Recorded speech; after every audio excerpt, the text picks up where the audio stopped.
Please stand.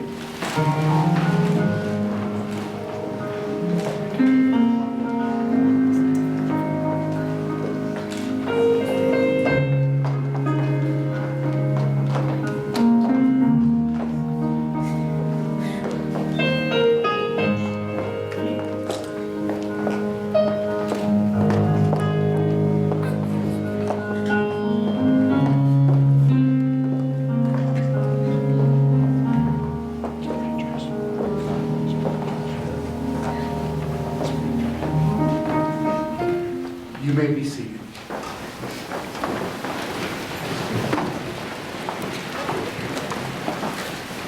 We're all here today to celebrate the marriage of Liane and Ryan Crawley, to be witnesses and supporters of the commitment they share with one another. Together, you're a group of the most important people in their lives, and they brought us all here today to publicly recognize that you've played some special part in the love that they share today. And they wanted me to thank you all for being here and to recognize how important each and every one of you are to their relationship. So speaking of important people, who presents Liane to be married to?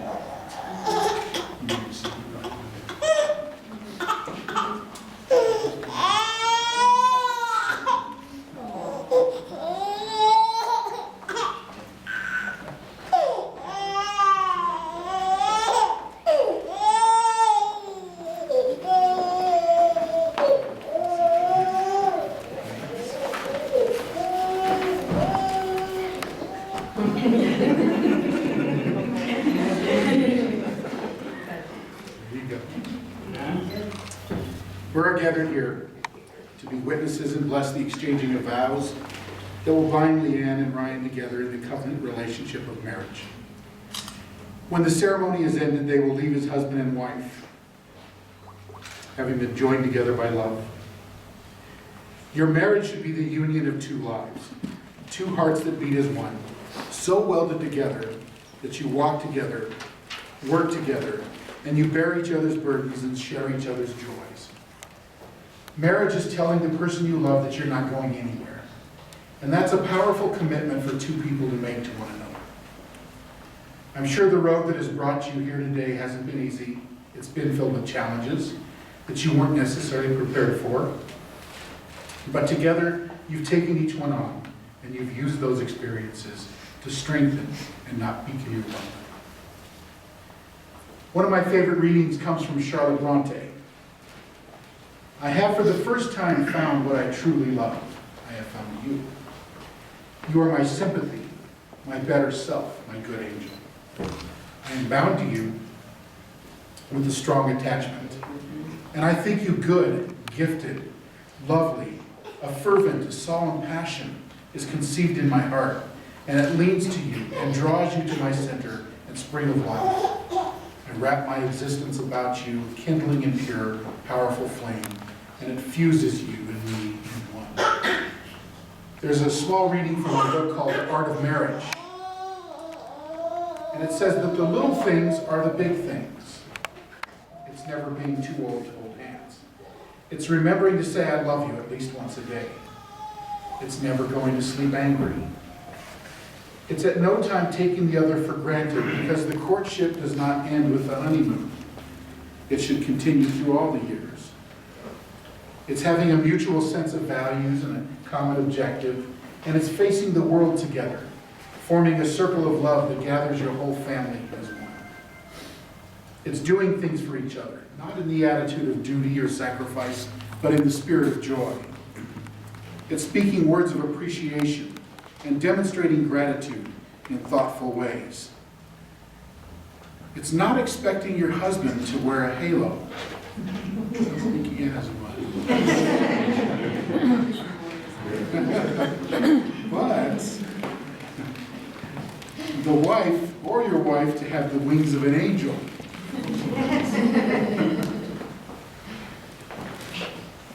It's not looking for perfection in each other. It's cultivating flexibility and patience, understanding, and a sense of humor. It's having the capacity to forgive and to forget, and it's giving each other an atmosphere in which each of you can grow. It's finding room for the things of the Spirit. It's the common search for the good and the beautiful. It's the establishing of a relationship in which the independence is equal, the dependence is mutual, and the obligation is reciprocal. And finally, it's not only marrying the right partner, it's being the right partner. The Apostle Paul wrote to the Christians in Corinth, "Love is patient and kind. Love is not jealous or boastful or proud or rude. Love does not demand its own way. It is not irritable, and it keeps no record of being wronged. Love does not rejoice in injustice, but rejoices whenever the truth wins out. Love never gives up. Love never loses faith. It's always hopeful and endures in every circumstance. Love trusts God always." And these three things will last forever: faith, hope, and love. And the greatest of these is love. So the bride and groom will now state their own vows. Liane, you're first. Glenn.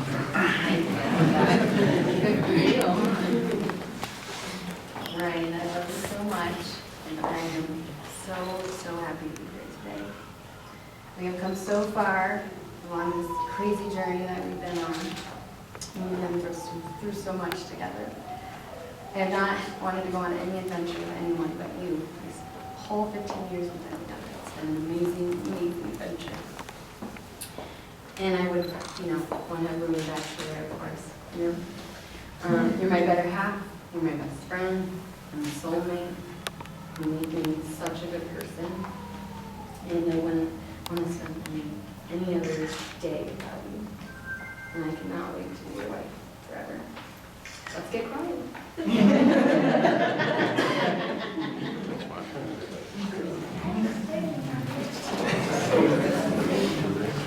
And Liane, I knew since I started staring at you across the cafeteria when I was 15 years old that I wanted to marry you from the beginning, as crazy as that sounds. And I somehow knew we'd make it here someday. I just didn't think it would take this long. I really want to be understanding with you. You make me a better person. I love you.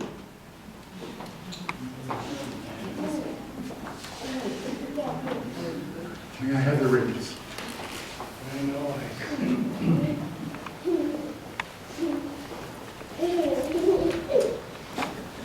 Liane and Ryan will now exchange rings to symbolize their commitment. Rings are derived from humble beginnings of imperfect metal, to create something striking where there was once nothing at all. It's customarily worn on the ring finger, as it has a vein that runs directly above the heart. The wearing of the rings is a visible outward sign that they have committed themselves to one another. Ryan, please take Liane's hand, place the ring on her finger, and repeat after me.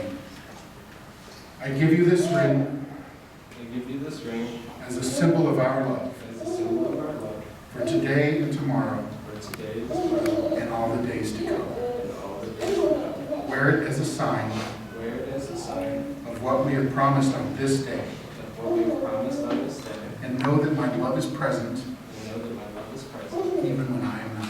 even when I am not. Place the ring on his finger and repeat after me.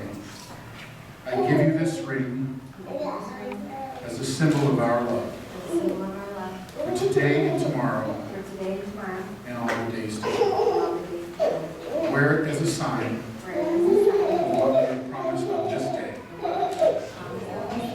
know that my love is present even when I am not. Well, now we're going to have the I do. Those are two words that every one of you are waiting to hear them say. Liane and Ryan, you have professed your love in the end of your individual lives by exchanging your vows. You have symbolized your commitment by exchanging rings. And with all of this, there's one more question we're all waiting for you to answer. Liane, do you take Ryan to be your husband, to live together in the covenant of marriage?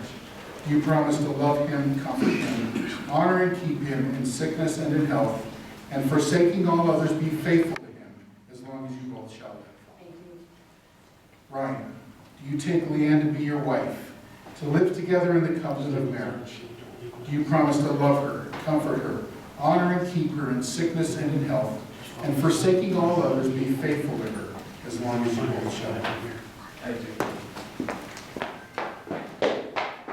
As a form of a benediction, we're going to have the blessing of the hands, and I would encourage you to join in with them and take the hand of the person next to you.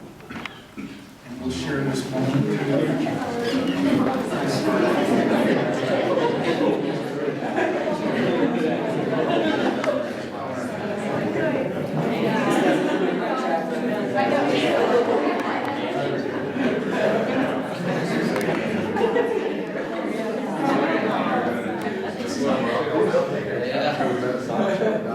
Okay.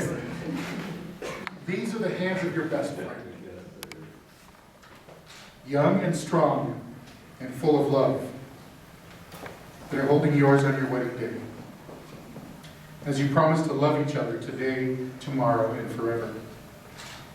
These are the hands that will work alongside yours as together you build your future. These are the hands that will passionately love you and cherish you through the years, and with the slightest touch will comfort you like no other. These are the hands that will hold you when fear or grief fills your mind. These are the hands that will countless times wipe the tears from your eyes, tears of sorrow and tears of joy. These are the hands that will tenderly hold your family